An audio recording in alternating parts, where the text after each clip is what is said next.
Marunong ka bang gumamit ng makina? Makina? Sewing machine. Ay, kamay-kamay lang po ako manang sita. Pero kaya ko pong pag-aralan yan, promise.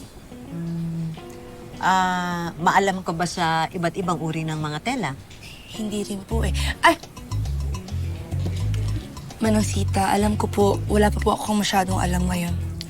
Pero promise po, kaya ko po lahat matutunan yan para sa Mr. Right ko. Para kay Titi H. Tanggap ka na. Thank you, Manang Sita. Promise, hindi ka talaga magsisisi. Sige. Asahan ko yan.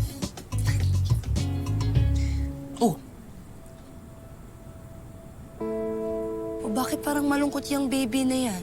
Ibiang, para kang hindi nakabayad ng utang dyan na. Napagalitan kasi yan ni Atoy kagabi. Wawa naman tong baby na to. Alam mo, okay lang yun. Bugnutin talaga yan. Pero mawawala din yan pag na-inlove na siya sa akin. Bakit malungkot ka pa rin? Anong gusto mong gawin? Wala.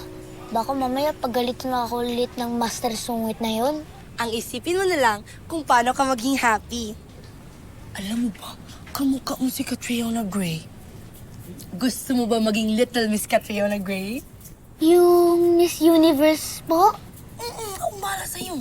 Gusto ko rin po maging Miss Universe. Diba? Walang problema, ako bahala sa'yo.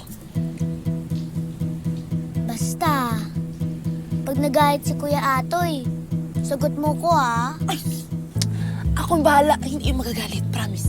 Hindi yung magagalit. Oo, excited ka ba? Oh, ayan. Okay, pag sabi ko 3, 2, 1, lakad ka ha? In 3, 2, 1, go! Oh, 3, 2, sige. Isa pa. Isa pa. Oy, maiikot pa siya. Ang galing-galing talaga ng bebe na yan. Mas magaling ka, Ate Ronette. Ang galing mo po sa makeup na yan. Sige nga, isa pa. Sabi mo, Philippines! Okay.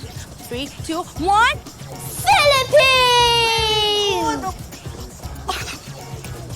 Anak ng sinulit. Ano naman pinagagagawa mo dito? Tailoring shop ito. Hindi ito parlor. Ano naman pinagagagawa ninyo? Hay nako, Ibiang. Tuwing uuwi na lang ako kung hindi gulo, ingay, gulo.